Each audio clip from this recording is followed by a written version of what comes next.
Hi, I'm Dustin Abbott, and I'm here today to give you my video review of the brand new Sigma 20mm F1.4 DG-DN Art Series lens. DN in Sigma speak refers to lenses that are designed for mirrorless cameras, in this case for full frame either Sony E mount or Leica L mount. Now, I reviewed the predecessor of this lens back in 2016, and it was the first 20mm f1.4 lens for full frame cameras in the world. Now, interestingly, here we are 6 years later when I'm reviewing its subsequent mirrorless counterpart, and it is still the only 20mm f1.4 full frame lens in the world. And so Sigma has not only accomplished something, or did accomplish something that no one else had, but here we are 6 years later, and they have taken a lens to which, while I liked it in many ways, I had a few criticisms that I detailed as a part of my review. I had a problem with the fact that you couldn't use traditional filters on it. It had a curved front element, so you couldn't use traditional filters. It was very large and very heavy, and it had no weather sealing, and a lens that seemed really natural to use for night sky astrophotography. It had a little bit more chroma than what I would like. So here we are fast forwarding to 2016, and basically my laundry list of all the things that I didn't like about that lens, the original 20mm f1.4 art, Sigma has addressed basically every one of those things and has delivered a lens that in many ways is one of the most complete performers as a wide-angle prime lens as I have ever seen, period, from any brand at this point. And so this is a lens that has left me really impressed, and we'll break down why as a part of our review here today. This is a lens that they have made much more compact. It is over 30 millimeters shorter in length. It weighs over 400 grams less. And so while it's still not what I would call a small lens, it is much more compact, much more functional, much easier to use. It's a lens where you can now use filters, both in front filter threads, also a rear filter holder. It has weather sealing. It's got it all at this point. And we'll detail why this lens probably should jump to the top of your list if you're looking for a lens in and around the 20mm focal length and you really desire a large maximum aperture and absolute top rate performance. So we'll break it down right after a word from our sponsor. Today's episode is brought to you by Phantom Wallet, the minimalist modern wallet that is now even better with the new Phantom X that is crafted from aluminum right here in Canada. It is 22% smaller and 35% lighter, while still making it easy to access your cards and money when you need them, thanks to their unique fanning mechanism. You could even customize your wallet due to its modular design, with accessories like a money clip, cash holder, ID display, and even Chipolo and AirTag tracking integration. Visit store.phantomwallet.com to check out their unique sizes, styles, and finishes that span from aluminum to wood to carbon fiber, and use code DUSTIN15 for 15% off when you're ready to check out. Both the new 20mm and 24mm f1.4 DN lenses are probably Sigma's most sophisticated prime lenses of this type that we've ever seen before. They certainly are the most feature-rich, loaded with a variety of different controls here.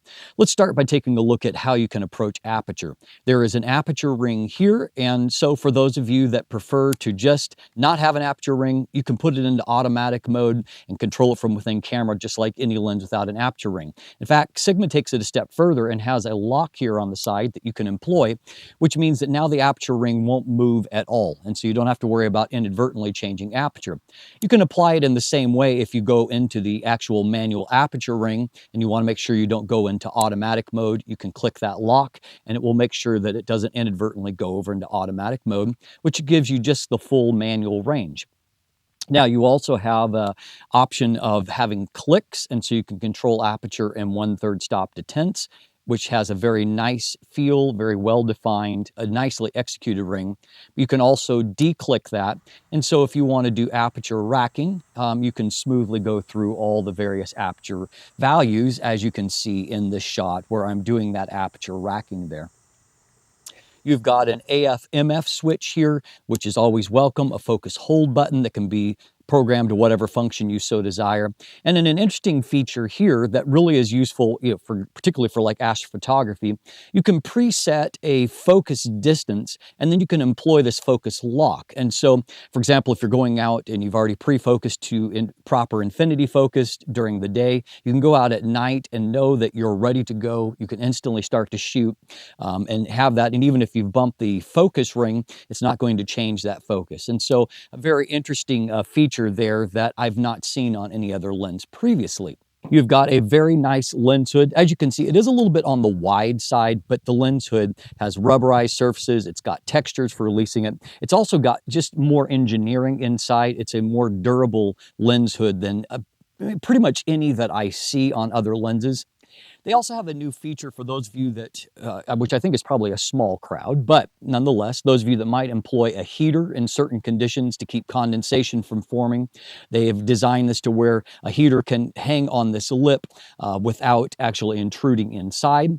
Now, a really huge, which we've already mentioned, but a huge upgrade here is the ability to go to employing standard filters up front, 82mm front filter thread size, and so no longer a bulbous front element. You've also got a rear filter holder here, and so you can actually obviously employ those both at the same time, but this is a really nicely executed filter holder here, which allows you to slip in various filters and can be useful for that. There's weather sealing here throughout the lens, a gasket here at the lens mount, other seal points inside, and so nicely executed there.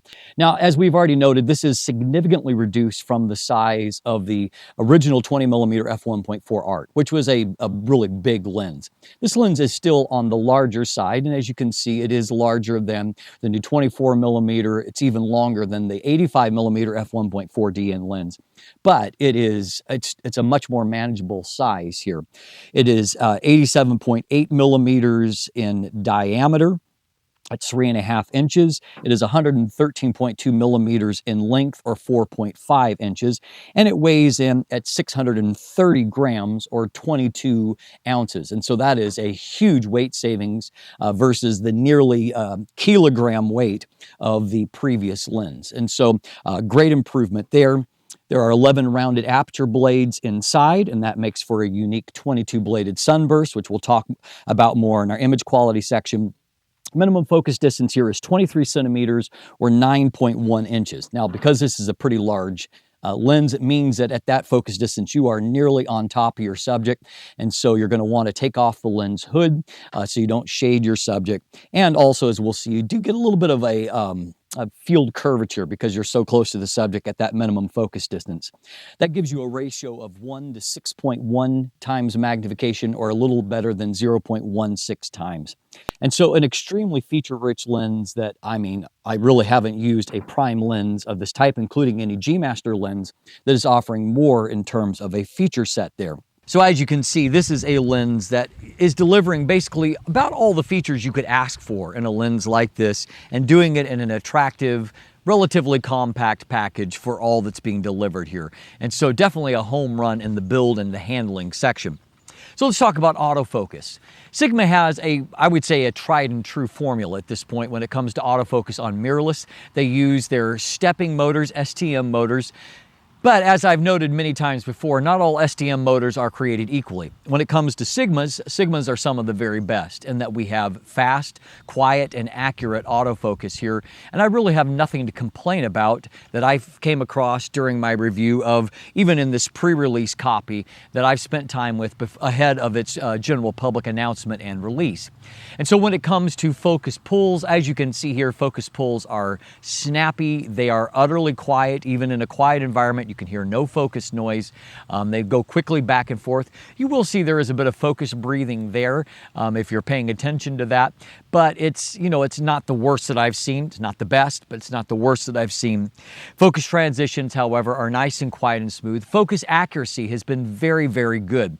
In fact, I've noted just being out and about shooting with the lens that I really don't have to put any thought into focus at all. The most that I'm going to have to do is if I have all focus points active and am shooting in AFC, or continuous autofocus mode, which is the number one way I use my Alpha 1 and A7R4, which I use for this review. If I'm out there, the most that I had to do at any point was if it didn't automatically grab the exact focus point that I wanted, it was a matter of putting my thumb on the screen and moving the focus point over to the area that I really wanted, and then it would focus perfectly. And you can see from these results that I've been showing that focus results are very, very accurate. We can also see that you have the ability to, now aperture rack due to the focus mechanism, and also the manual focus ring is nicely damped and it moves well as well. I saw good accuracy, when you're up close enough in tracking eyes, either on humans or animal subject, though I will note with a wider angle lens like this, you're only going to see that actual eye tracking box if you're missing it, if you're quite close to your subject, because in many situations, the eye isn't occupying a large enough portion of the frame to actually show that green box that you might be accustomed to. But you can be sure that you're getting good face tracking if you're a little bit further away, and what matters most is if the results are accurately focused, which as you've been able to see here, that is exactly what we are getting. So autofocus just works, period, and it worked in all conditions. If I was shooting in large aperture settings, if I was shooting in smaller aperture landscape settings, even if I was focusing with a 10-stop ND filter on there, autofocus just worked, period. And so I have zero complaints about that. Where this lens really stands out, however, if this review has seemed really glowing to this point, it's about to get even more glowing-ish because this is a lens that is an exceptional performer optically. And of course, it's really an exceptional performer when you consider that not only is this a lens that no one else has managed to pull off, but Sigma has managed to really improve it optically, even over what was already a very strong lens. Let's dive in and let's take a look. So we'll start by taking a look at vignette and distortion. As you can see, even though it's such a wide-angle lens, the distortion is actually quite well controlled, which is a relief here at this point. Though as you can see, the vignette is on the heavier side. Now, Sigma lenses do receive very good in-camera support on Sony and Leica L platforms, so you will see correction for JPEGs and video when it comes to vignette distortion, some other aberrations. But here we've got a manual correction just so you can see what is here, and raw files will have to be corrected with a profile in post, or you can manually correct as I've done here. So as far as the distortion goes, it is a mild amount of barrel distortion. A +4 cleans it up nicely. You can see that there's no like mustache pattern or anything like that. So it's a good linear, easy to correct for.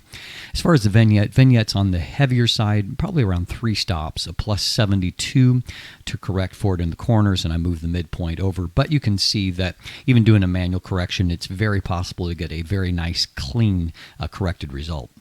Now, I do know that some of you like a heavier vignette look, and certainly there are images, like this one, for example, where I think that the vignette naturally draws the eye, further towards the center of the subject, and if you compose in that way, it can be a flattering look. At the same time, that heavier vignette towards the edges, for example, on a snowy scene, is going to really stand out, and so I just know from experience that in those situations, you're almost certainly going to want to correct for it.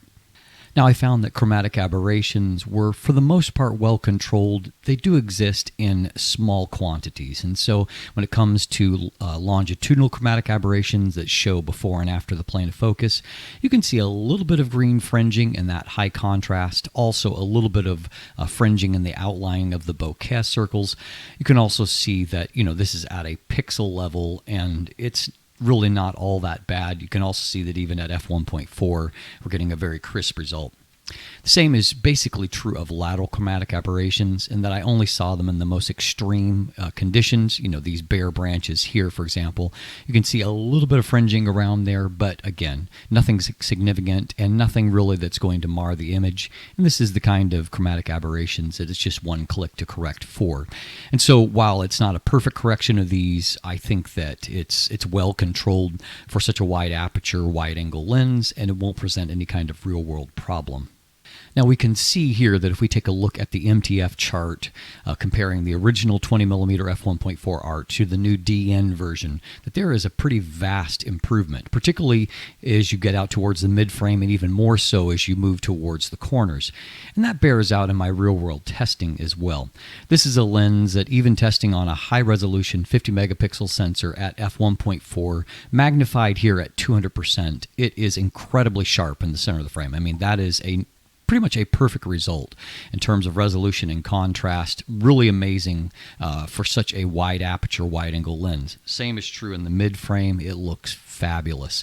Very, very strong result. And then even right down into the corners, it's really, really fantastic. And so this is, I mean, I don't know that I've seen a wide angle prime lens that has given me anything better than this, particularly when you're considering this is an f1.4 lens. So just out of curiosity, comparing the new 20mm with the new 24mm DN lenses, both being released at the same time, we can see that in the center of the frame that both lenses are exceptionally good, with the 20mm being ever so slightly better in terms of contrast. When it comes to the mid frame, the same is basically true. There is very little to distinguish the two lenses. I slightly favor the performance in terms of contrast from the 20mm, and into the corners as well. You can see that both are resolving very highly, but you can just see that the contrast is a little bit more intense on the 20mm. So of the two, it is very slightly the sharper. So is there more to be found? Well, there is a little bit. Stopping on down to f1.8, you can see a slight increase in contrast there where images are sharper still. If we look over here into the mid frame, it's just a, contrast, particularly in the light areas, is just a little bit more intense. And down here into the corner, you can particularly see that you're just getting more contrast between, the different darks and light areas of the frame. And it just looks really, really fantastic. From f1.8 to f2, there's only a very slight improvement. From f2 to f2.8, I do see yet another uptick in contrast, and then at f4, we hit what I consider to be pretty much the peak in terms of performance. Several stops closed down. You can see it's just incredibly sharp. Anything further you do will be more for increasing depth of field than increasing sharpness. We can see from f4 to f5.6 that we are getting pretty much the same result, popping back to the center for the moment. I mean, it looks fantastically sharp at both focal lengths, both aperture values down here. It looks fantastic, but it's roughly equally fantastic. No further improvement there. So out in the real world at f5.6, you can see that, and this is true of any of the images, I just selected this one kind of randomly, but you can see that everywhere I look in the frame, everything is just really, really detailed, and that continues right off to the very edge of the frame. Amazing contrast. This is a really strong performance. So our minimum aperture here is f16, which is not incredibly small, but you can see that diffraction has robbed a little bit of that contrast. The textures are just not as crisp. I think that f16 is still usable here, but it's not as good even as f1.4.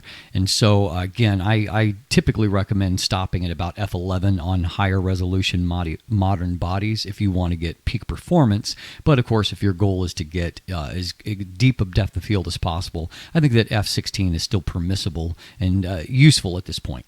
So as noted previously, our minimum focus distance is really quite close here, and our maximum magnification of a little over 0.16 times is useful. But as you can see, getting so close means that you really don't get a very flat plane of focus, and so you're going to have kind of a narrow area where focus is achieved, and then it starts to drop off just for some field curvature. Close-up performance is good, but not as good as what we saw at our kind of standard testing distance for the test chart. A little less contrast here at very, very close focus distances. At more typical distances you're going to be shooting out in the field, you can see that the resolution and contrast, and I think three-dimensional quality looks really fantastic here. And these small flowers, they look great. Another shot here of a leaf, and this is closer still. So you can see that real-world magnification at this focus distance is strong. Detail and contrast looks really great, and the quality of the bokeh is really not bad here for a wide-angle lens.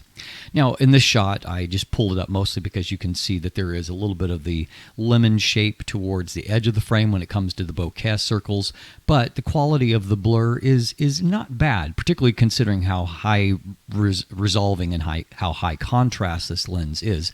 I think that it's an acceptable trade-off between, the quality of the detail, which is fantastic, and then the bokeh blur in the background. This image stood out to me as having a, a very nice soft, in this the kind of the forest beyond, really nice soft defocused, and you can see that the detail on the subject is amazing, and then the overall look of the image is, for a 20mm lens, this is quite a strong blur, and of course it's helped by this being the only 20mm lens with an f1.4 aperture for full frame cameras. I similarly thought that the color rendition from the lens was quite good, and so in my typical, forest scenes, I like the look of the colors, here with something a little bit more, brilliant in terms of the pop, also brilliant in terms of the detail, but you can see that the colors look nice. This image, and others stood out to me as having a fairly nice three-dimensional quality, good colors that are accurate without being, garish, but, still richly saturated. Really just kind of a well-rounded optical performance. Now, the 11-bladed aperture creates, somewhat busy but not bad-looking sun stars. So these are 22-bladed sun star, which is, it's a lot of blades, but you can see that, the definition of them looks pretty good. Also in this image, as we start to transition to looking at flare resistance, it's very bright sun. There's only minimal ghosting pattern here. This image really was about the most strongly pronounced that I saw, amongst all of my review images. There you can see a little bit of ghosting here, but nothing that is really spoiling the image. And you can see that a similar type shot with just a slightly different composition, there's next to no ghosting artifacts. And in all of these, you've seen that contrast has held up really well. So overall, I would give high marks for flare resistance. So finally, let's take a look at coma performance, because Sigma is touting this lens for its astrophotography uses. I was actually slightly disappointed with the original 20mm f1.4 art. I felt like it had more coma than what I would like to have seen. But in this case, I think that they have achieved their purpose. They've made some improvements to where star points are nice and crisp. And you can see that these bright star points towards the edge, there's a little bit of coma there, but as I look just around in general, there's a little bit of wings there, but in general, this is really quite a strong result. It's not great season right now for shooting astro for me where I live. It doesn't get super dark in the night sky unless you're going out at, 3 in the morning, which I'm not really going to do. But overall, I got enough here to tell me that I think that Sigma has achieved their purpose. You can stop down a little bit more if you want to reduce the look of those wings a little bit. This is at f1.8, and it's still there, but you can, if I put them side by side and increase the magnification to 200% here, you can see that while it's roughly similar, it is a little bit reduced, a little bit less fringing on there that makes it a little bit less obvious. And as you can see, if I pan up here, at the f1.8 result, we're seeing only minimal, I think this is, every now and then you get one that doesn't look great, but overall I think that this is a pretty strong performance. Really, I think the limiting principle here is the heavier vignette, which in some situations, if you're shooting at really high ISOs, might increase the visible noise a bit, but as you can see here at 200%, in my test here, it still looks really quite good. So very clearly, this is a lens with many optical strengths and very few optical flaws. Really, that stronger vignette is the biggest criticism that I can pull out, because outside of that, I just felt like it delivered great looking images, and it was so easy to get those images. I didn't have to put a lot of work into it, either in the acquisition process or in the processing end of things. It just turned out great looking images. And what really stands out to me is that this is a lens that is dramatically improved over the predecessor of this lens in basically every way. And clearly, it was already the benchmark for a 20mm f1.4 lens, in that it was the only lens that did that. But I would say that if you're looking at lenses even in and around that focal length, and even with smaller maximum apertures, this really is the benchmark to look to at this point. It has the highest performing optics, it's got the most features here, and they've done it while keeping the size, I think, pretty reasonable, all things considered at this point. Add to that the fact you can now use traditional filters, either of the screw-in variety up front or by using the rear filter holder in the back, and you've got what I think is a winning combination. And that's made even more true by the fact that the price point doesn't seem to have increased. I've only seen a range at this point because they have announced the final price point, but even in that range, it's clear that it's going to be in or around the price point of around $900 US that we saw on the predecessor. So it may be slightly higher, maybe $949, it may be $999. But I would say anywhere in that range, it is still going to be a very strong value when you consider that it's got all of the features and performance of a Sony G Master lens, for example, and almost assuredly at a much lower price point. And so this is going to be an easy choice if you're looking for a wide angle, wide aperture prime lens. And so this is, I think, of many Sigma lenses that I reviewed in a while, this has stood out as being one of their best efforts at this point and a very, very strong lens. If you want more information, you can check out my description down below where I've got linkage to my full text review where I always dive into things in detail. There's also an image gallery if you want to check out photos and see if you like the look of images for yourself. There are buying links, though, as always with these reviews that are done, you know, the day of the announcement. Sometimes it takes a few days or even a week or two for the retailers to populate their listings. And so I would obviously appreciate if when you're ready to buy, if you're interested in doing so, if you'll come back and use these links when they're populated. It helps to support this channel and helps me to keep doing what I do, and I appreciate it so very much. You can also find linkage there to follow myself or Craig on social media. Check out our channel, Let the Light In TV. And beyond that, of course, you can get channel merchandise. And if you haven't already, please click that subscribe button right here on YouTube. Thanks for watching. Have a great day, and let the light in.